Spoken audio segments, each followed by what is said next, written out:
Have you ever found yourself walking through your own home only to come to a sudden, stumbling halt because a pair of glowing eyes is staring up at you from the floor? It always seems to happen in the exact same spot.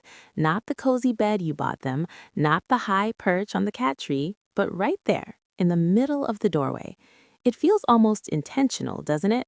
Like they're a tiny, furry toll collector demanding a payment of attention before you can pass.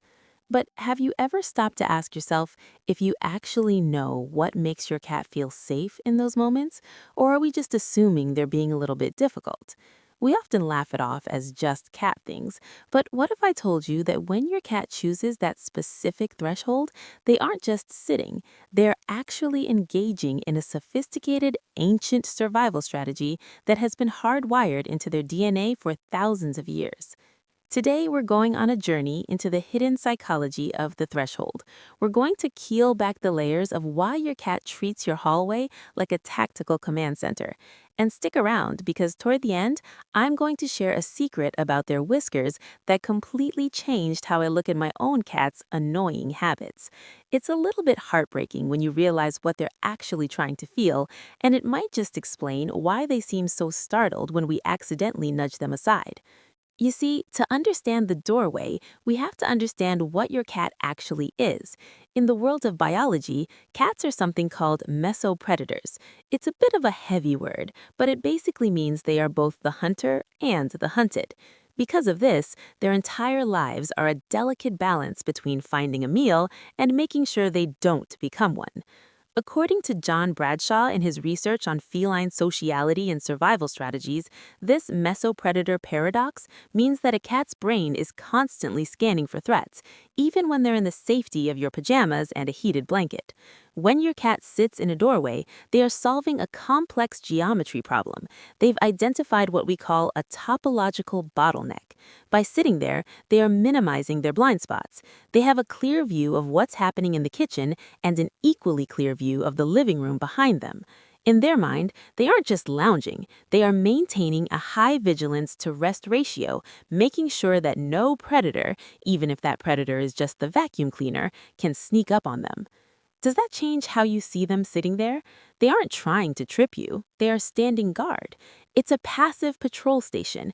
Instead of running around the whole house and wasting precious energy, they choose the one spot where everything and everyone must eventually pass.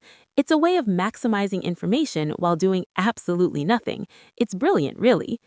I was thinking about this the other day while I was trying to carry a basket of laundry past my own cat. I almost tripped and I felt that flash of frustration. But then I looked at her.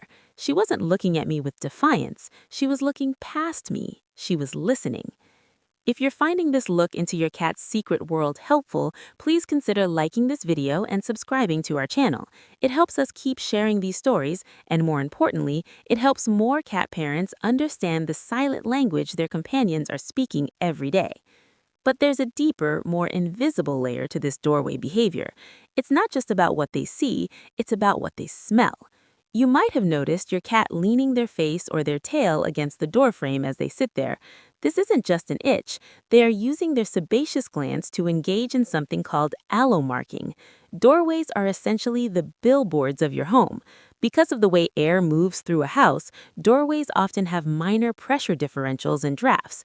By sitting in the middle of that frame, your cat is using the natural airflow of your home to broadcast their scent in two directions at once. They are flagging their presence across the entire territory without having to move a muscle. According to Crowell Davis in his research on feline sociality and survival strategies, this chemical communication is how they maintain a sense of ownership and security in a shared space. They are literally weaving themselves into the fabric of the room. But what happens when there's more than one cat? This is where the psychology gets really intense. In a multi-cat home, the doorway becomes a tool for social engineering. Have you ever seen one cat just exist in a doorway while another cat watches from a distance? There's no hissing, no swatting, just a steady, unblinking stare. This is what experts call passive blocking. The cat in the doorway is practicing resource guarding, but the resource isn't food or a toy, it's the space itself. They are controlling who gets to go where. It's a way of reinforcing the social hierarchy without the risk of a physical fight. It's a quiet, psychological stare down that maintains the peace even if it looks like they're just being lazy to us. Now, I promised to tell you about their whiskers, and this is where it gets truly fascinating. Your cat's whiskers, or macrovibraceae, are much more than just long hairs. They are highly tuned sensory organs. They can actually detect changes in air pressure as subtle as 1/1,000,000th of an atmosphere. When air moves through a narrow passage like a doorway, it speeds up. This is called the Venturi effect. Your cat's whiskers can feel the bow wave of air that you push ahead of you long before you even turn the corner. Sitting in the doorway isn't just a choice, it's an augmentation of their senses. They are using the architecture of your home to turn themselves into a living radar system. According to Shreve and Udell's review of cat cognition, this sensory interaction with the environment is how cats build a 3D map of their world in their heads. They aren't just sitting in a doorway, they are plugged into the house's nervous system. So, knowing all of this, how can we make them feel more respected? How do we take this unearned wisdom and turn it into a better life for them? I've put together a few simple, low-cost ways to honor their instincts, and I've ranked them based on how much of a difference it makes in your cat's stress levels. Number 1, the floor time ritual. Instead of always looking down at your cat or trying to move them, try just sitting on the floor near the doorway for 5 minutes a day. By getting down on their level, you're acknowledging their patrol without challenging their control of the space. It signals that you are a partner in their vigilance, not a threat to it. Number 2, threshold enrichment. If your cat is constantly bunting the doorframe, they are trying to leave their scent. You can help them by taking a soft, clean cloth, rubbing it gently on their cheeks to collect their natural pheromones, and then rubbing that cloth on the doorframes at their nose height. This scent sieve effect helps them feel like the home is securely theirs, which can reduce anxiety-driven blocking. Number 3, vertical alternatives. If you have a cat who is using the doorway to bully or block other cats, don't scold them. Instead, provide a highway above the doorway.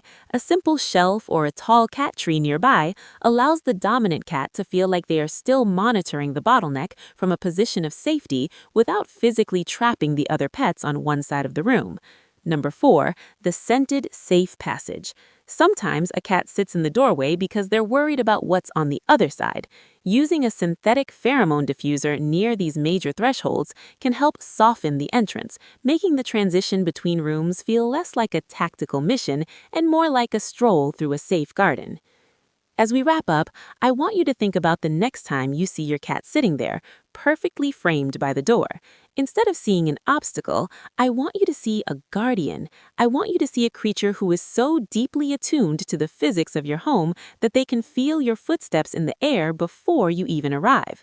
There is a certain heartbreaking beauty in how hard they work to keep their world and your world feeling stable. They are small animals in a very big, often loud world, and that doorway is their fortress. When we understand the why, the what becomes so much easier to love. Your cat isn't just in the way, they are home.